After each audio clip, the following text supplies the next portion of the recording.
This was close to 30 years ago, and it was, you know, it was decent money, you know. And so anyway, Sydney, my daughter, was born, and my wife said, you know, I really think you should probably get a job. So I ended up in a classroom in Los Angeles, and the teacher, it was special ed, that's how I got into special ed, and the teacher didn't come back. It was April, and it was supposed to just be a week gig, you know, and the teacher never came back. The teacher had been hit in the head with a chair, as it turns out, which they didn't tell me when I went in. So I stayed.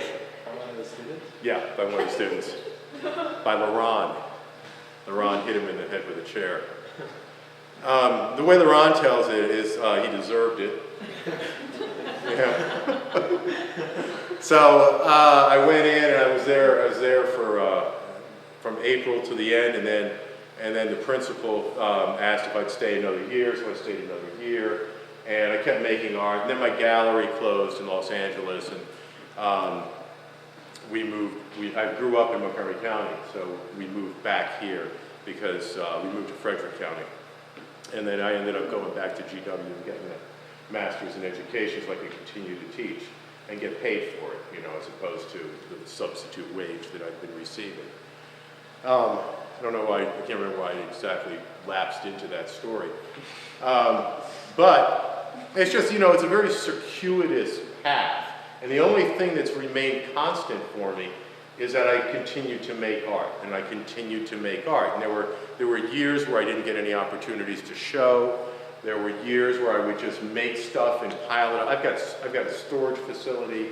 I've got, you know, underneath my studio, above my studio. The high school that I work at lets me store stuff there. You know, I mean, but I kept working. And then I got an opportunity about 10 years ago. A gallery from New York saw my work and asked me if I'd be interested, and I said yes, I would. And so I've been with them now for 10 years, and things are going well, in that they haven't dropped me. I think that's, you know, really, because they purged. A little while ago, they purged, and we were all waiting to see who it was that they were going to get rid of. And all of us were certain that it was going to be us, you know. I mean, I knew it. I knew that they were going to get rid of me. They haven't yet, but I still expect it. You do. I mean, you just expect it, you know, unless you're, you know, you're really selling, and, you know, then you're lucky to get an opportunity, I think. And that's why these kind of galleries are great, because you get chances to put your work up, to talk to people who are interested, you know, to get it out of the studio, to step back and look at it, you know, to examine it critically. You know, when you're working on it in your studio, it's hard to see. It's hard to know whether it's working or not. When you're in your class and you're so, you know, intensely working on one of your pieces, you think you got it, but you just aren't sure. And oftentimes it just takes getting it up and getting some distance from it, and then coming back and looking at it that you know whether or not you've hit or not. And then having people that you trust look at it, and, you know, and they can tell you whether or not it's working. This last piece here, this one, because I like this one so much, I figured what I'd do is I'd actually do one that I controlled. And so I took a piece of aluminum and I painted it white, and then I took 64 quart-sized cans and I lined them up on the aluminum, and I had the board at an angle. And, well, and I also, after I painted it white, I splashed some red on it because I had some red from another paint can in my hand, and I went like that. It was on my glove. And some yellow, same thing. And then I started pouring acid at the top here, as if it was angled like this. And I would just go along and I would pour acid here and let it run through, probably, you know, contaminating the groundwater. But, and I did this for about 2 weeks. I didn't do it every day, but I'd come by, I'd pour acid on it, I'd let it go. And then every now and again I'd pick up one of the cans and I'd look underneath to see what was happening.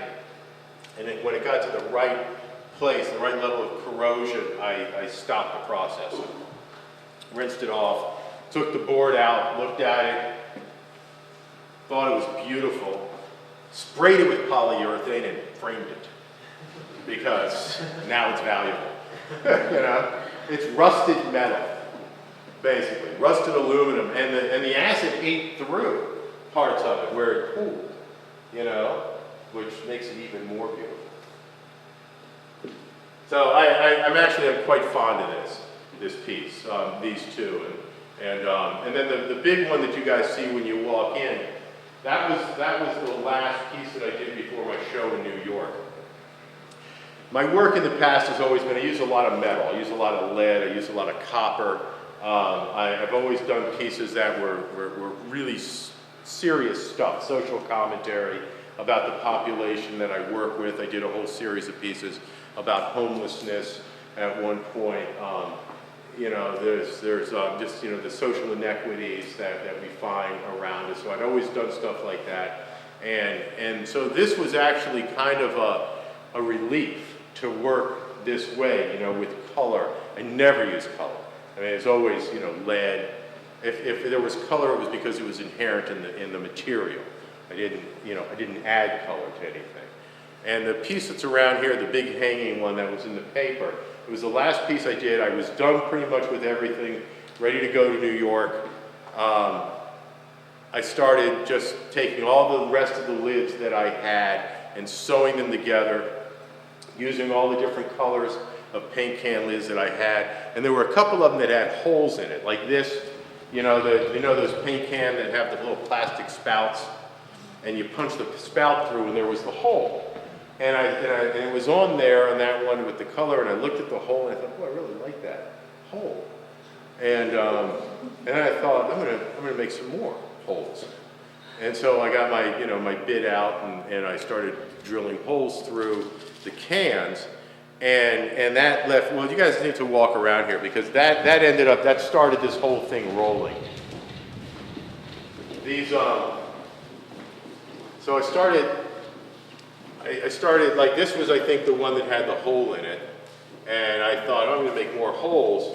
So I started like cutting out holes. Well, I cut out this hole, and that led to this little blue disc, and I thought, wow, I really like that little blue disc.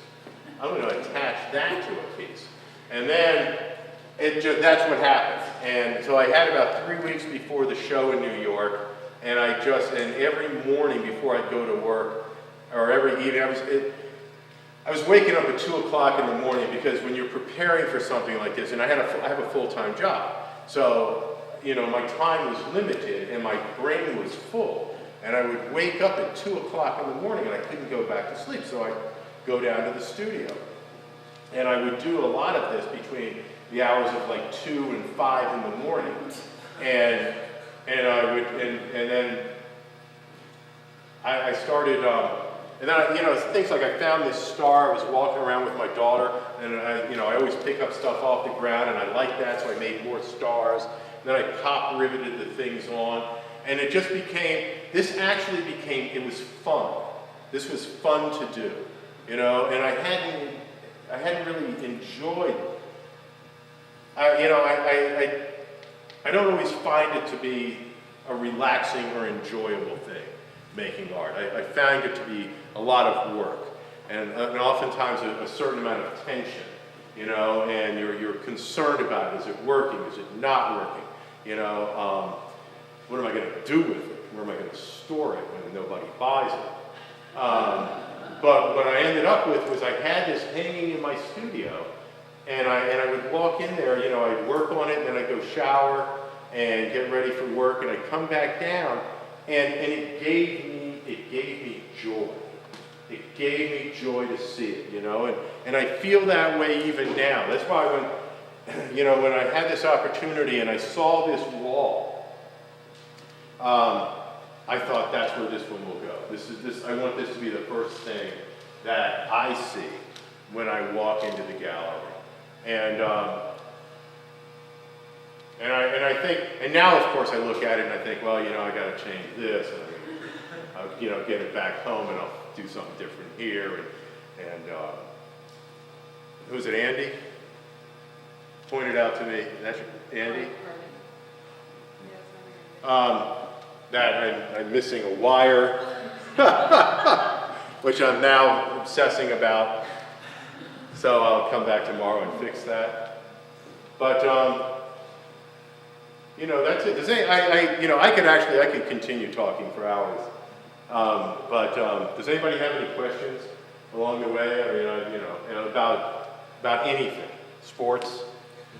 You know, that's still probably my most favorite thing. Did you play football? Yes. My wife was. She was very upset by the hundreds of plastic bags, she called them body bags, that had been filled with cat litter and paint that I had in piles around the yard outside of my studio. They were very heavy, and I couldn't afford to dispose of them all at once, and plus the weight was so great that I didn't have a vehicle that could haul them, and they were literally outside. I started this project about 1.5 years ago, so there have been these trash bags in the yard. They're gone now, but that was the main thing that she's concerned about is one, how much money are you spending? Do you really think anybody's going to buy this? What are you going to do with the body bags? Other than that, though, she likes them. I've been really lucky. I mean, we've been married for a long time, and she's always been very supportive of everything I've done. There's certain things that I've done that she likes more. You know, she likes, like when I'm doing things in copper that I'm really finishing and they're more refined, or things like that. You know, she likes things that are, you know, what she calls my prettier work. And she doesn't get a lot of what it is that I do sometimes, but I don't get a lot of what it is that she does sometimes, so it all works out. Yeah. And this is, the next stop for some of these pieces is, are you guys familiar with the restaurant Volt in Frederick? There's a restaurant. Did anybody watch Top Chef? It's a TV show. I didn't watch it either, but I've heard about it. Well, it's a TV show on some network. And there were two brothers who were competing for top honors, and their last name was Botaglio, and one owns a restaurant called Volt in Frederick, and the other is the lead chef of a restaurant in Pasadena, and they happened to be in the same competition and ended up, I'm sure they staged it, but they ended up competing against each other for the top prize. So the restaurant in Frederick, called Volt after Brian, is putting on an outdoor sculpture exhibit, and so I was invited to do my tapestry pieces. They have a giant brick wall. So I would encourage you guys all to come. Margaret will know about the time, but Volt has unbelievable hors d'oeuvres. You can't afford to eat there, but the hors d'oeuvres are amazing. And I think they're going to be walking around with them outside. That's my hope, anyway.